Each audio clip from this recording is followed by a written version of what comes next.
Voilà, salut à toutes et à tous, bienvenue dans votre émission Le Grand Sportif. Nous sommes très heureux de partager ce moment exceptionnel, comme vous le savez très bien. Nous sommes justement dans la fièvre de ce mini-tournoi continental en ce qui concerne bien sûr le qualif pour le barrage intercontinental que la République démocratique du Congo souhaite justement participer en ce qui concerne bien évidemment la qualification au mondial 2026. Mesdames et messieurs, je suis venu également avec beaucoup de sujets nouveaux auxquels nous allons ensemble échanger et écouter également vos points de vue concernant cette belle et prestigieuse vidéo que je vous offre ce soir. Merci à vous de vous abonner justement et de cliquer sur la cloche de notification pour bénéficier de toutes les informations que nous vous livrons tout au long de cette très belle émission. Comme vous le savez très bien, la République démocratique du Congo revient fraîchement d'une victoire contre la formation, bien sûr, du Cameroun. Vous avez suivi le match ensemble avec moi. Il s'agira bel et bien de bien vouloir analyser le point fort de la République démocratique du Congo et puis le point fort de son prochain adversaire. Pourquoi ne pas aussi revenir sur la performance de la formation de Lions Indomptables du Cameroun. Commençons par la République démocratique du Congo qui était solide en défense, avec notamment le 4 joueurs à qui Sébastien Desabre a su également faire confiance. Vous avez vu également Axel Twinzebe, la paire avec Chancel Mbemba, qui jusque-là n'arrive pas à créer des incidents cette défense. Et nous profitons de l'occasion pour féliciter l'entraîneur Sébastien Desabre du côté latéral droit. Il n'y a plus rien il n'y a plus rien à perdre ou il n'y a plus rien à peur parce que le joueur qui évolue également du côté de West Ham, Aaron Bissaka, fait au mieux son travail et rend la copie très propre durant les 90 minutes du match, bien qu'il a été touché à la cheville lors de cette rencontre face au Cameroun, mais heureusement, il a si également continué jusqu'à terminer son match. Voilà, c'était hyper important de bien vouloir l'avoir dans l'effectif de la sélection nationale congolaise. Mais parlons également de Joris Kaembe qui était le nouveau dans ce poste, dans des matchs aussi importants auxquels le sélectionneur manager de l'équipe nationale congolaise, Sébastien Desabre, lui a fait confiance. Le gars était impeccable, il était justement un peu agité, mais quand même, il a su montrer de quoi il est capable. Il a procédé par des montées, bien qu'il n'est pas plus très offensif comme Arthur Maswaku, mais quand même, c'était bon avec Joris Kaembe. En milieu du terrain, rien n'a absolument changé. Sébastien Desabre a été fidèle dans son dispositif. Vous savez très bien, il a justement fait confiance actuellement. Il y a Noah Sediki qui joue ensemble avec justement Samuel Mutusami. Là, c'est impeccable. Il y a complémentarité. Et puis, il y a également Charles Piquel, auquel vous avez vu comment est-ce qu'il a pu également faire le nécessaire pour donner à la RDC une copie qui reste beaucoup plus conforme. Et dès là, on sait bien que le milieu du terrain congolais reste un milieu du terrain compact, un milieu du terrain impeccable et solide justement pour aider la République démocratique du Congo à bien faire son travail pour les autres matchs ou le prochain match qui reste beaucoup plus décisif parce qu'il s'agira également de la finale de la Coupe intercontinentale, pardon, le mini-tournoi continental pour la qualif au barrage intercontinentaux avec les différentes nations qui sont justement qualifiées. Pour l'Afrique, il n'y aura qu'un seul représentant et les autres continents aussi, on aura un. Question de bien vouloir retenir que deux nations qui vont empocher leur ticket pour la qualif au prochain Coupe du Monde 2026. Et déjà, dans l'attaque de la République démocratique du Congo, il y avait Cédric Bakambu, la loi n'a pas changé. Il y avait également un changement dans les ailiers. L'entraîneur Sébastien Desabre a procédé par deux gauchers qui devront justement aller offensivement inquiéter cette équipe du Cameroun, qui sont techniquement forts, qui devraient notamment faire en sorte que la formation camerounaise ne puisse pas justement procéder par procéder par des dédoublements. Ils ont empêché cette équipe du Cameroun de bien vouloir aller dans les assauts. C'est pourquoi nos latéraux ont été impeccables. Ils ont joué calmement, alors que, je dirais, Théo Bongonda et Nathanaël Moukou ont empêché ces deux latéraux à faire du bon boulot.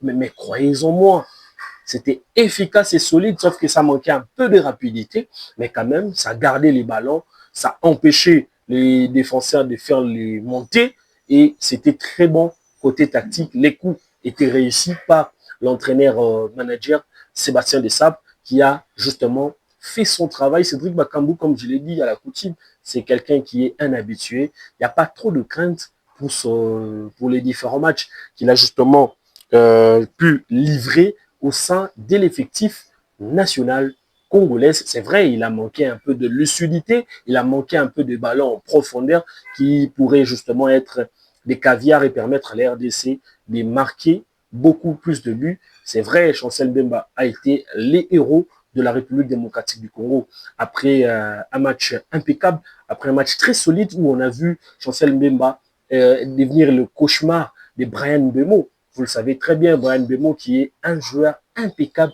qui évolue du côté de Manchester United, l'ancien coéquipier de Yohan Wissa du côté justement de Brentford. Malheureusement, ça allait être un duel des titans, un duel en anglais, bien que Chancel aussi a pu également passer par l'Angleterre avec la formation de Newcastle, là où évolue actuellement le joueur international congolais Yohan Wissa, qui dans le prochain jour sera des retours. Espérons que nous allons justement l'avoir lors de la prochaine Coupe d'Afrique de Nations, justement au stage qui est donc prévu dans quelques semaines. Mais concernant également Chancel Mbemba, son centième match au sein de la sélection nationale congolaise, c'était impeccable.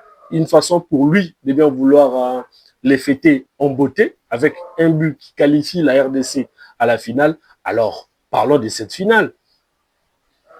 Une finale qui va opposer la RDC face au Nigeria. Je rappelle que depuis 1973, la RDC reste sur une série de deux victoires pour le Nigeria et 2 matchs nuls pour les deux formations. C'est 6 matchs. Donc cette rencontre va l'air départagée pour 2 victoires. Je me rappelle bien la dernière victoire pour les Congo de la République démocratique, les Congo, de Ndaye Pierre Moulamba a su battre également le Nigeria en 2017. Là, c'était à l'époque, non, c'était un match nul, pardon. C'était à l'époque de Francis Kazadi. Non, c'était 2-0, on a gagné. Là, à l'époque de Francis Kazadi, à l'époque justement de Jean-Florent Ibenge-Ikwanye, qui était l'ancien entraîneur de cette formation de l'équipe nationale congolaise. Donc, on a quand même, on n'a pas assez d'inquiétude, on n'a pas assez de frustration. C'est vrai, nous allons jouer face à des adversaires qui sont très coriaces. Je vous rappelle qu'on sera face à un Victor Osimhen. Vous le savez très bien, l'attaquant de la formation de Galatasaray en Turquie, il reste efficace devant le but et ça prouve en suffisance qu'on devait justement faire très très attention. C'est vrai, je n'ai pas parlé de notre gardien. Jusque-là, il est impeccable dans le perche après qu'il ait pris le relais de Dimitri Bertrand qui était en panne pour retrouver un club et même un temps de jeu ou un entraînement efficace à la lire d'une compétition. C'est vrai, il travaille avec l'équipe qui est donc menée par Sébastien Desabre, mais quand même, ils doivent se trouver un club pour espérer bénéficier d'une place pour le stage et aller justement à la Coupe d'Afrique de Nations, qui démarre la Coupe d'Afrique des Nations qui est donc justement du côté de Maroc. Et il y a aussi, comme je suis en train de parler de cette équipe du Nigeria, qui peut à tout prix faire mal à la RDC à n'importe quel moment. Vous le savez très bien, déjà sur le flanc offensif, on sent qu'ils ont des armes très solides pour faire très mal à la République démocratique du Congo. Adams, qui était parmi les meilleurs buteurs, c'est lui qui a ouvert le score contre la formation, bien sûr, de Gabon. Alors, la RDC doit faire très attention. C'est vrai qu'on a Juris KMB. On ne sait pas s'il bénéficiera encore de la confiance de l'entraîneur pour jouer, mais quand même, il y a un rock défenseur qui peut faire mieux pour éviter les risques. C'est vrai, Victor Osimhen sera en face des deux centraux très efficaces de la République démocratique du Congo. Depuis qu'ils jouent ensemble, la RDC n'a jamais perdu un match. Chancel Mbemba et Axel Tenzebe, cette paire nous réussissent pour l'instant et on doit les féliciter pour ce grand travail. Alors nous espérons qu'ils vont justement bien surveiller l'avant-centre nigérien Victor Osimhen qui évolue à Galatasaray à ne pas créer un scandale dans cette très belle affiche. Van Bissaka, c'est beaucoup plus impeccable et c'est efficace pour la République démocratique du Congo. Il aura lui Simon Moses ou soit Chukwueze. Bon, je pense pas, mais il aura ce genre de joueurs. Comme ça, pourquoi ne pas parler d'Ademola Lookman? Peut-être qu'ils seront là, de joueurs qui peuvent à tout prix faire la différence dans cette rencontre. Et la RDC a intérêt à bien surveiller ce joueur. Peut-être que pour finir sur l'infirmerie de l'équipe nationale congolaise, on nous annonce que Théo Bongonda pourrait ne pas jouer ce match parce que il souffre d'une blessure aux chevilles.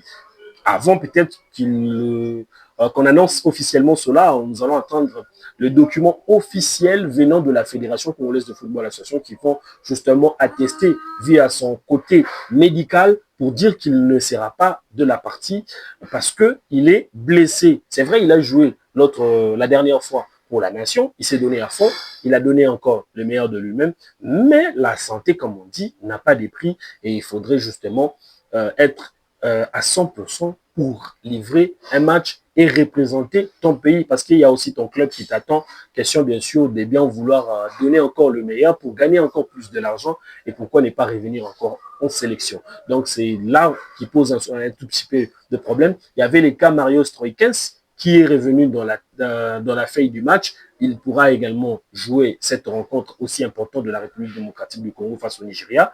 Et pourquoi pas aussi Meshak Elia qui était suspendu pour 2 cartons alors que tout le monde s'attendait à lui voir dans cette rencontre face au Cameroun. Mais malheureusement et heureusement, pour l'instant, il est de la partie. Et il y a les cas Wilfried Ndidi qui a été autorisé de jouer par la Confédération africaine de football en disant qu'il n'y a aucun problème en ce qui concerne justement la Confédération africaine de football vu à ces règlements concernant également le 2 cartons. On parle également que les éliminatoires et le barrage ne sont pas les mêmes compétitions. Là, ça prend un peu une autre tournure. C'est vrai que c'est des compétitions ou bien c'est des éliminatoires qui sont organisés par la Fédération internationale de football association. Donc, ça veut simplement dire que ce ne sont pas également ils n'ont pas les mêmes règlements. Donc, ça veut simplement dire qu'ils vont essayer de faire le nécessaire pour revenir et faire très mal à la République démocratique du Congo. Nous sommes complètement arrivés à la fin de cette livraison sportive. On a décortiqué ensemble avec vous l'équipe du Sénégal et puis l'équipe de la formation, bien sûr, de la République démocratique, pardon, l'équipe du Nigeria et celui de la République démocratique du Congo. Excusez-moi, partout où j'ai parlé du Sénégal, vous allez comprendre que je suis un peu dans la terreur de cette formation qui nous a troublé au stade de martyr de la Pentecôte avec cette victoire de 3-2. Donc, on espère bien l'avoir à la Coupe d'Afrique des Nations. C'est comme on a parlé la dernière fois avec l'ancien joueur international sénégalais El Hadji Diouf, auquel on a dit que ça c'était la rencontre aller. Le match retour sera justement le 26 décembre prochain à la Coupe d'Afrique des Nations et ça nous permettra également de faire encore plus les nécessaires. Voilà, continuez toujours à vous abonner et puis surtout n'oubliez pas de bien vouloir justement activer la cloche pour bénéficier de toutes nos émissions que nous allons justement vous les proposer. On se retrouve prochainement, peut-être après le match, nous allons revenir encore avec de belles analyses. Ciao. Ciao.